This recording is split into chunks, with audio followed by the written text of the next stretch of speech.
Bianca Sammut, the Divisional Director for the Alton Towers Resort from 2023 to 2025.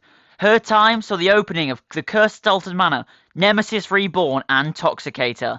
However, it also saw incredibly bad ride availability and a certain thing that happened on the Toxicator opening day. So, what exactly was her legacy? Hello everybody, my name is Bob and welcome to Bianca's Legacy Part 2.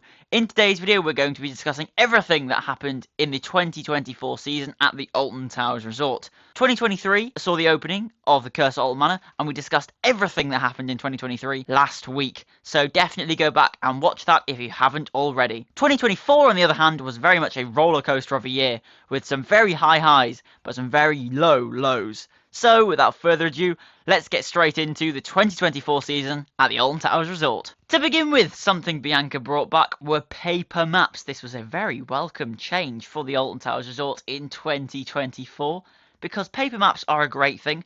I love paper maps. I personally have a paper map collection from many different theme parks across the world, such as Disney, Drayton Manor, and of course, Alton Towers. Paper maps, however, were on hiatus after 2019 because of course the COVID-19 pandemic. We didn't want anyone touching things, so they completely scrapped paper maps for 2020, and since then they never returned until 2024. Another very welcome addition for the 2024 season was the dressing up of the frog fountains. If you've ever walked down Tower Street, you will immediately know the frog fountains right there in the middle. And in 2024, they got costumes for every event that went on. At the very beginning of the year, they had pirate takeover costumes, then there were phalanx frogs, then party frogs for the CBB's 10-year anniversary, then witches. It's so fun that they got these costumes and they've kept them for the 2025 season, and I hope that's something that continues forever. It's adorable. The main event of the 2024 season was, of course, Nemesis Reborn. Nemesis was back with a vengeance, and my gosh, did she look good. The whole of Nemesis was completely retracked from the top of the lift hill to the brake run in this beautiful black and red colour scheme with veins running all along it. The station had been completely redone to now have this grey colour scheme with an incredible eye centrepiece in the middle, and not just Nemesis was redone, but the whole of Forbidden Valley. Apart from Galactica, we just ignore Galactica, that's just sort of there. But the whole of Forbidden Valley, it had now been repainted into black. Oh yes, with tentacles all over it. Gone was the days of the rustic theming. Here was the black military sort of vibes. The old gun that used to greet you into Forbidden Valley was gone and replaced with a helicopter. One of two helicopters in the area. I don't know why there are two helicopters, but there are. It's fun stuff. The building next to where Funk and Fly used to be was completely removed and replaced with Supply Store Bunker 94, one of the best themed shops in the country, selling some of the best merchandise in the country as well.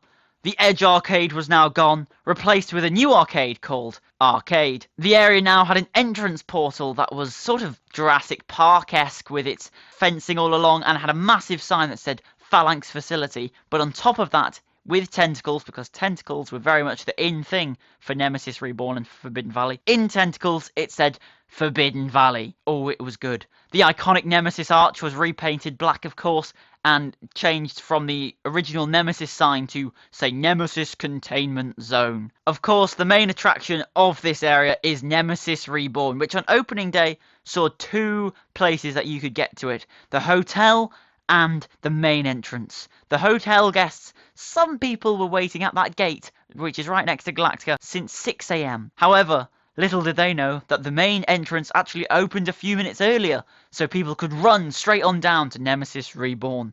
As soon as the gate opened, though, at the hotel gate, people piled through, a little lack of management there. However, they all came in and got into the Nemesis Reborn queue, which reached on opening day a maximum of 275 minutes. That means it went throughout the entire queue, which is about 4 minutes to walk half of it, so add an extra bit as well. Went throughout the entire queue, all the way past the New Coke Freestyle unit, which is where Compound would be, all the way past Gloomywood, into Katanga Canyon, next to the pizza and pasta. It was a long queue. On opening day, Nemesis definitely wasn't complete, though, because there was dirt all across the area, there wasn't any sign of greenery, and there was a massive dirt mound.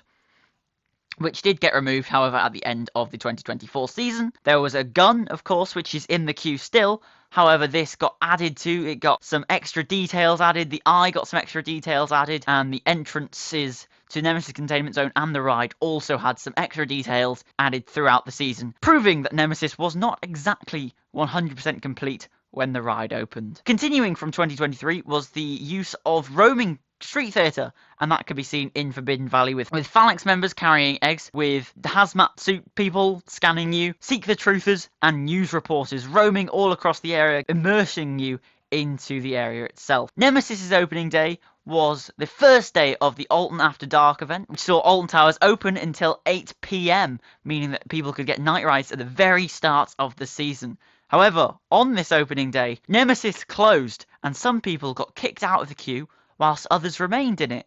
And when Nemesis eventually got back in operation, the park was now closed. It had hit 8 PM and people weren't allowed in the queue. However, the people who were still in the queue got their rides, but some people got kicked out, meaning that they couldn't get a night ride on Nemesis. So there definitely was some management issues at the Nemesis opening day. But that is it for Nemesis. Let's see where the rest of the season went. Okay, maybe that wasn't entirely it for Nemesis and Forbidden Valley, because of course during the 2024 season saw the construction of what we now know as Toxicator or Project Ocean, which of course you can watch my entire construction series from the very beginning in the playlist on the top right hand corner. I love concrete. Throughout the year saw the construction of 2 tents and container semi-permanent buildings, one behind the Cursed Old Manor, which would become Compound at the 2024 Scarefest, and the other would become Edge of the Forest behind Dark Forest in 2025 Scarefest. Compound was a freshen up to the lineup, the first new maze since 2020 at the Alton Towers Resort Scarefest. Unsurprisingly, Festival of Thrills, and especially the Smiler Takeover variant, did not return in 2024. Something that did not return in 2024 was the Sky Ride. But something that did was Hex, the Legend of the Towers, which opened on the first day of their Scarefest event that year. Hex saw a complete refurbishment throughout the entire ride, including most notably the changes of lights to LEDs. After one day, however, Hex did break again, but after that it did return and has operated successfully since then. Now on to what plagued the 2024 season the most: ride availability. At points throughout the season, Rita would be closed for long periods of time,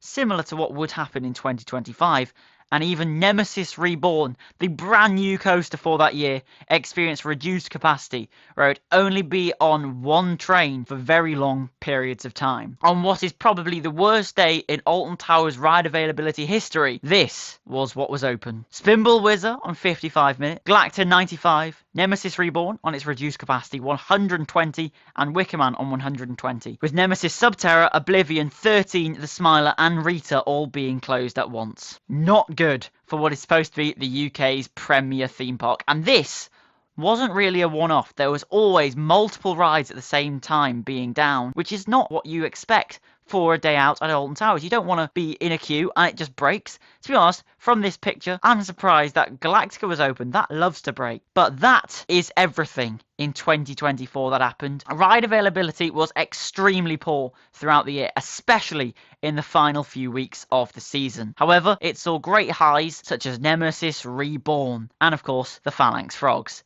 I hope you all enjoyed this video, and I'll see you in part 3, the final part of this mini-series, all about Bianca Sammut's legacy at the Alton Towers Resort. Now, there's not long until Christmas, so we are still on the Christmas countdown! I hope I'll see you next week for part 3, 2025. I'll see you all later. Goodbye!